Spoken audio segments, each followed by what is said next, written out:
In the small village of Arbora, Italy, there lived an old carpenter. His name was Geppetto.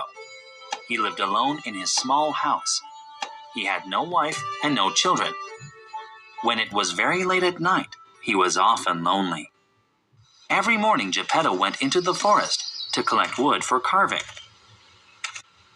This branch is heavy like a table leg, but it is too short. I don't like it, he said. This log is wide like a bowl, but it is not deep enough. I don't like it. This is a good piece of wood, but it is too small. I can't make anything out of this. Geppetto threw the wood on the ground. Ouch! Said a voice. What? Who said that? Is someone there? Geppetto asked the forest. He was very confused. He turned around and looked deep into the forest, but saw no one. I must be imagining things, he said, and he kept walking. Hey, don't leave me here. I'm not too small. I am good wood. You can make something out of me. The voice said again. Geppetto looked back and was very surprised. It was a talking piece of wood. I must be crazy, Geppetto cried. That's right. You are crazy. You left a fine piece of wood in the forest. No, I must be crazy because I am talking to a piece of wood. Hey, I am made of very smart pine, the wood said, offended. Yes, but you are only a piece of wood. Only a piece of wood? Take me home, sir, and I will show you I am not only a piece of wood. Geppetto was worried that he was crazy, but he was also lonely. This talking piece of wood might know interesting stories or funny jokes, he said to himself. He decided to take the wood home. What should I do with you? I could carve you into a rolling pin for dough, or I could carve you into a small birdhouse, Geppetto said. What? I don't want to be carved. That sounds painful, said the piece of wood. Well, if I don't carve you into something, you will only be a piece of wood. Fine, you can carve me into something. But please, make it something interesting, said the wood hopefully. I don't want to be a rolling pin, and I don't like birds. I want to see the world and go on adventures. How about a pipe? A rich traveler could take you with him, offered Geppetto. No, I don't like smoke. I could carve you into chess pieces. Every day would be a game, said Geppetto, proud of this idea. No, you don't understand. I want to run. I want to walk. I want to talk. How about a boy? Can you make me into a boy? A boy? Geppetto touched his nose, thinking. Yes, please. I promise to be a good boy, too, the wood said. If you carve me into a boy, that means I will be your son. We can live together and have fun, it added. The piece of wood didn't really want to live with Geppetto. It wanted to travel the world and go on adventures. But the wood said this, hoping Geppetto would agree. A boy? Yes, I think that is a good idea. Let's get started right away, said Geppetto as he smiled a very big smile. He was happy to have a son. He was happy he was not alone.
Pinocchio talked to himself happily as he walked.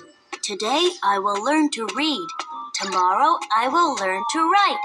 And the day after tomorrow I will learn math. I will be so smart. I will be smart enough to get a job and earn money. I will buy Father a new coat. It will be a beautiful coat of green silk with diamond buttons.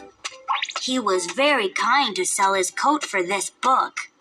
As he talked to himself, he heard music in the distance.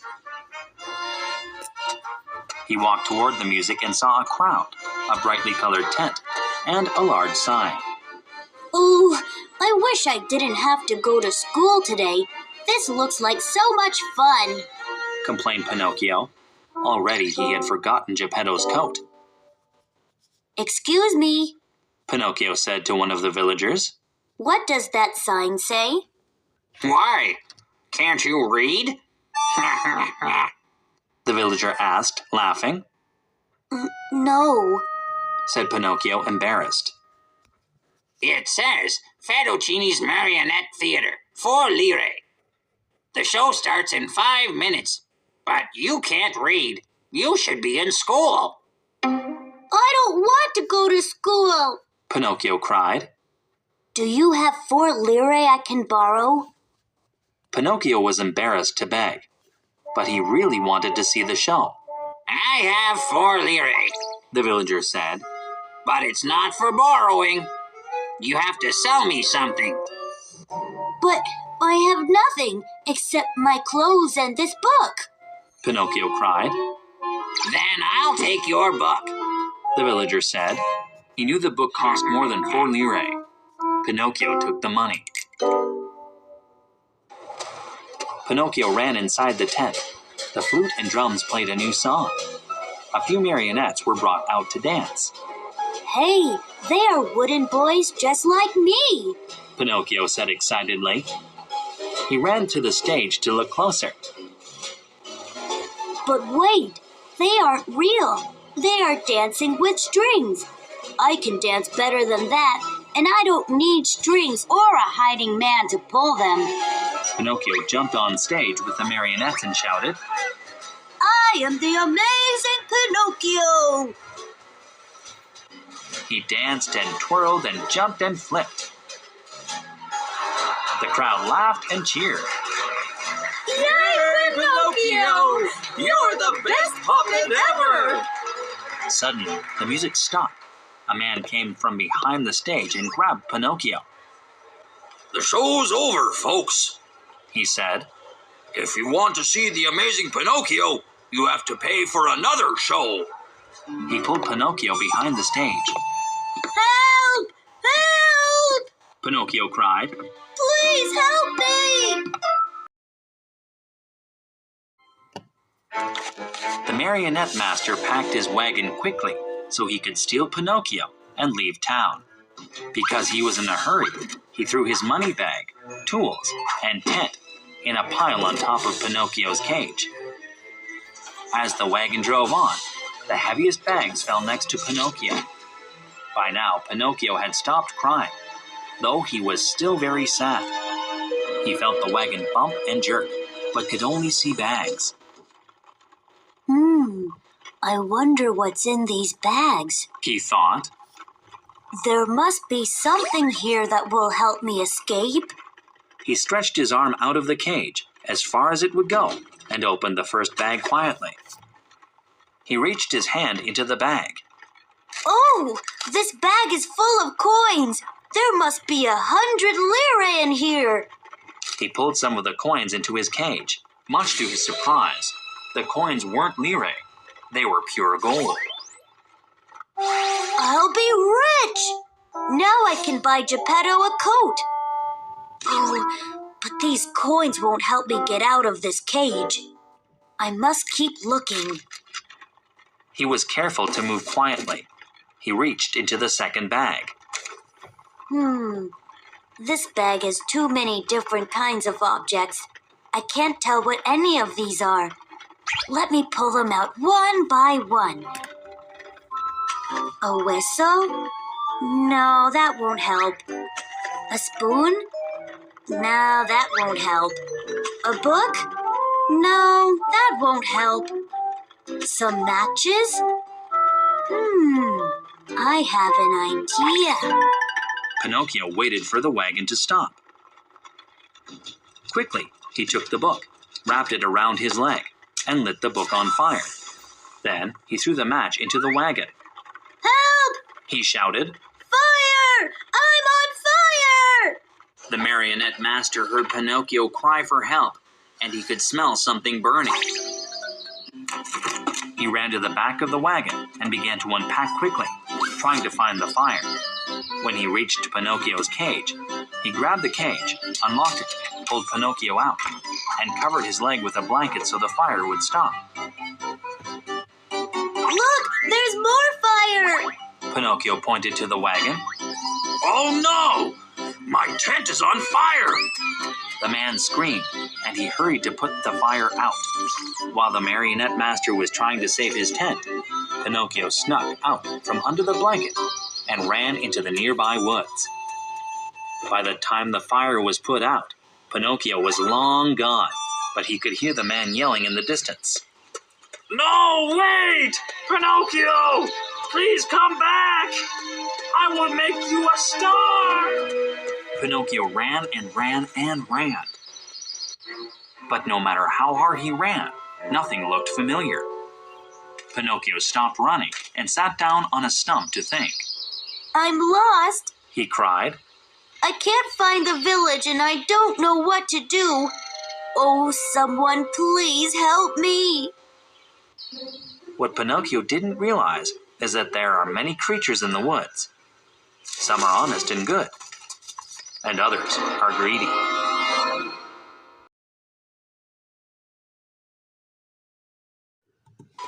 So Pinocchio ran off to the nearest town and went to the jail. He told the police his story, but they did not help Pinocchio find his gold. They locked him in prison. Pinocchio sat in prison all day, but he didn't cry. He looked out at the stars and said, Mr. Cricket is right. I have been a foolish boy. I have made bad choices.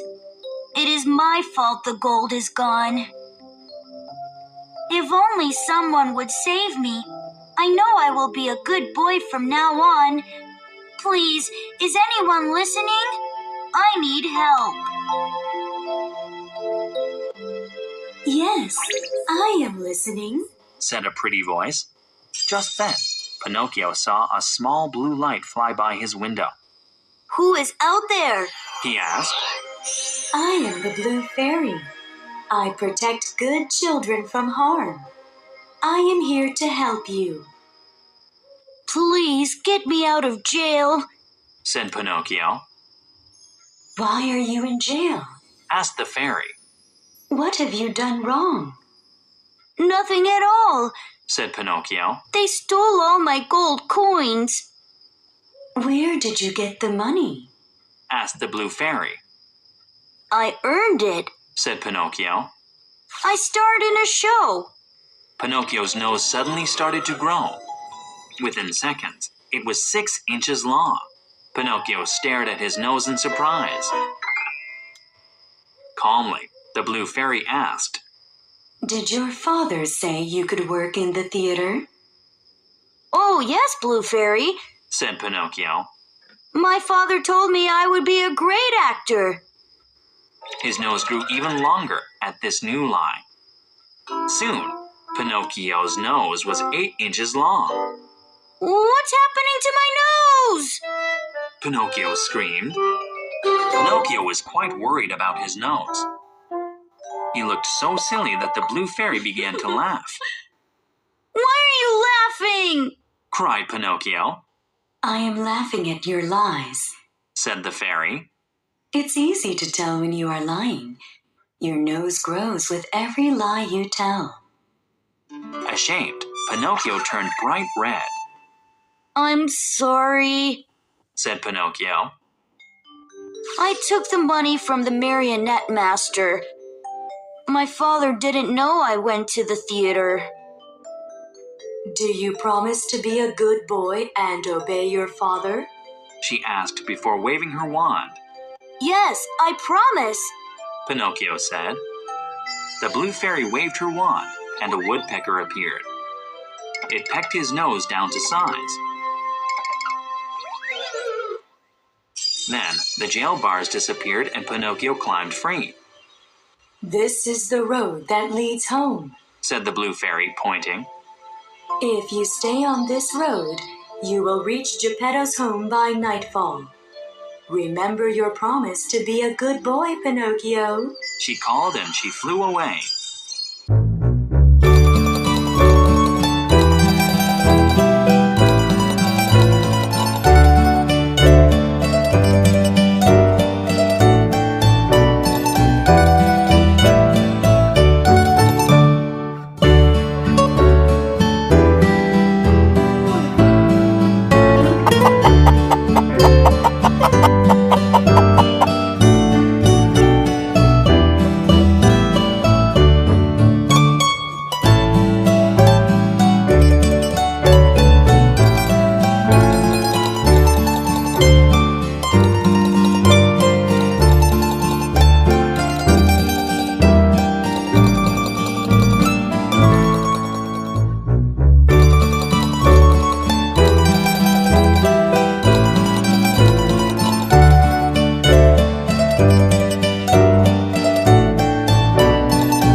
Oh, what an awful thing it is to disobey our parents.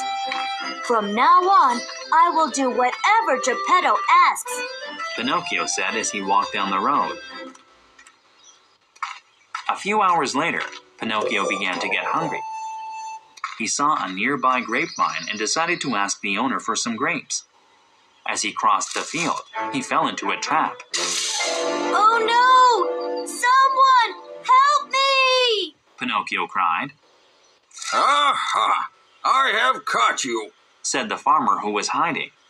So, you are the one who has been stealing my chickens. No, sir. I have not stolen any chickens. Please, I was going to ask for some grapes because I am very hungry. Aha! You were going to steal my grapes. I'll show you what we do with thieves, he said. He pulled Pinocchio from the trap and took him home. When the farmer got home, he locked a chain around Pinocchio's neck. My guard dog died this morning, said the farmer. So tonight you will be a dog and guard my chicken coop. Tomorrow I will decide how to punish you. Poor Pinocchio. He had tried to be a good boy, but the farmer didn't believe him. He was so hungry that he became tired. So he crawled into the doghouse and fell asleep. Many hours passed, and Pinocchio heard voices nearby. He looked outside the doghouse. It was already night. He saw 4 weasels next to the chicken coop. Who are you? Pinocchio asked. They stopped. Well, who are you? One of the weasels asked. And where is our friend Oscar?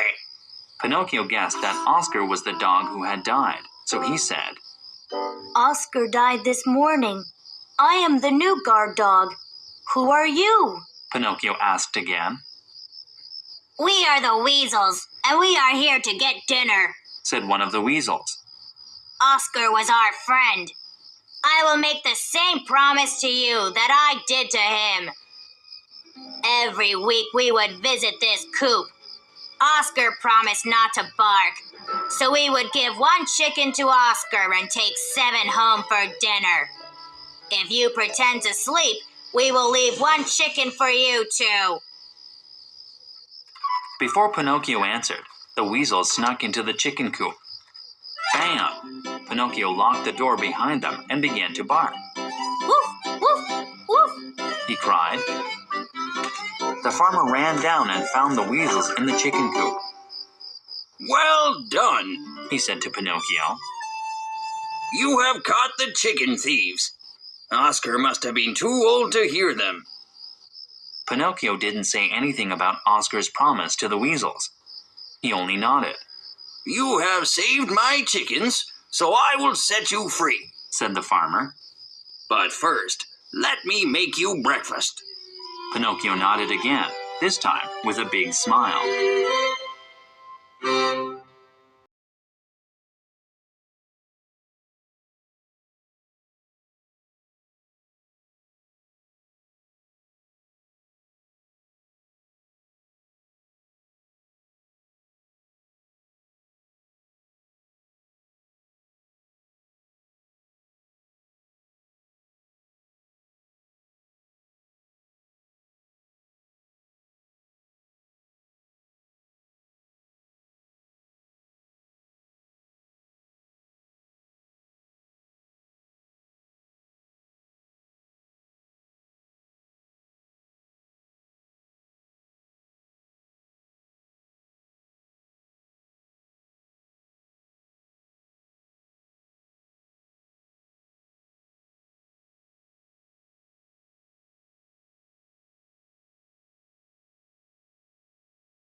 But it is taking too long to walk home.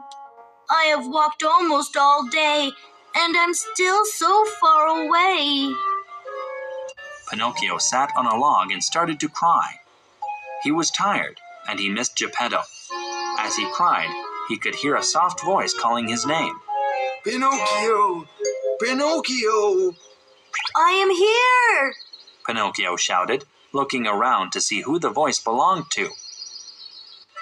Suddenly, there was a loud whoosh and a lot of feathers. Ah, there you are. I have been looking for you all month, said a handsome eagle.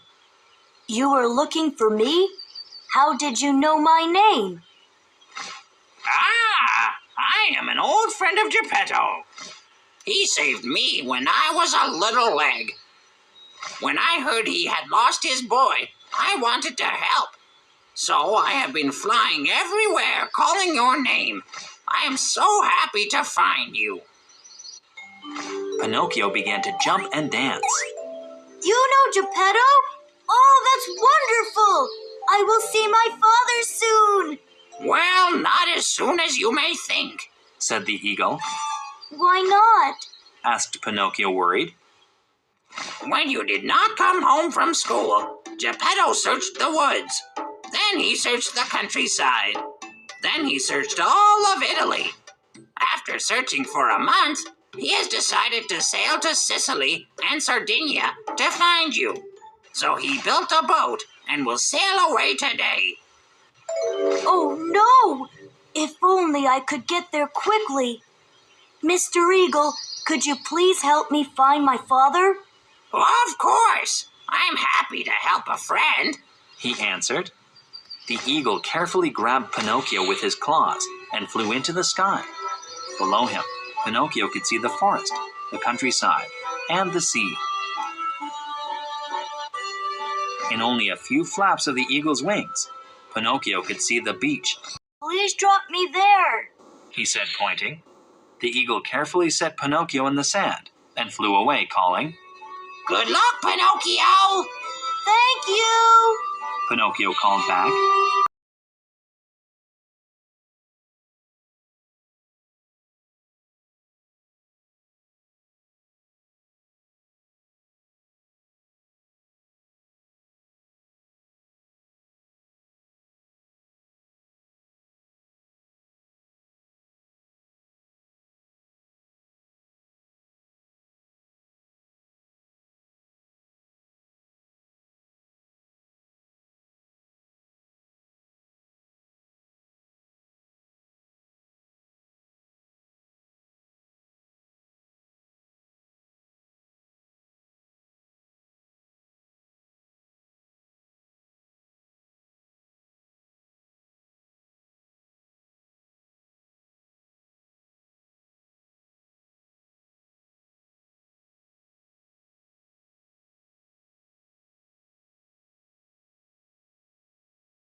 It's so dark in here.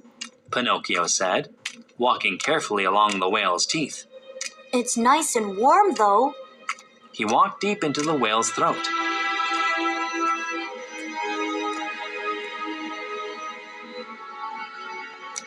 As Pinocchio got closer to the whale's stomach, he noticed a bad smell.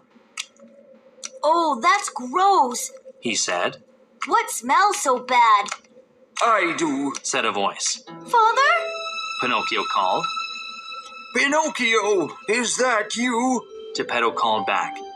Even though they were inside a smelly fish, They had never been happier. They ran across the whale's stomach and held each other. Oh, Father, you are very thin. I am sorry it took me so long to find you. Please forgive me, Pinocchio said. Pinocchio, how did you find me? I had given up hope. I thought you were lost too, said Geppetto. They both had many questions to ask and even more stories to tell. But the whale was swimming deeper, Father, we must get out of this whale quickly, said Pinocchio. It is no use, Said Geppetto. I have tried many times, but the whale will not open its mouth. Pinocchio remembered the story of Jonah. The whale had spit Jonah out. How could Pinocchio make this whale spit them out? Suddenly, he had an idea. Father, climb with me up to the whale's mouth. Here, I will help you. Together, the two climbed up and sat on the whale's teeth. Can you reach up and tickle the top of the whale's mouth? Pinocchio asked. I can try, Answered Geppetto. He stood very tall and tickled the whale. The whale started to swim up very quickly. Its tongue started to jump. The whale said, and it sneezed them onto the sand. Hooray! We made it! Cheered Pinocchio, Oh, you are so smart, son. said Geppetto. How did you know to tickle the whale? I got the idea from something I learned at a school. Pinocchio said, smiling. Just then, the whale began to slide up onto the sand and speak. Its voice was soft and pretty. Well done, Pinocchio. It said, You have proven yourself to be a good boy. You have honored your father. You have been obedient and generous. You have risked your life to save him. Suddenly, the whale vanished. In its place stood the blue fairy. Blue Fairy? You were the whale? Pinocchio asked, very surprised. Yes, I kept Geppetto safe until you learned to be a good boy. Farewell, gentlemen. I wish you a happy life together. She said, and the blue fairy flew away. Pinocchio and Geppetto waved goodbye. As Pinocchio waved, he looked at his hand. It was the hand of a real boy. Wow! I'm a real boy! Father, look! I'm really real! He cried. Father and son laughed and hugged and danced all the way home.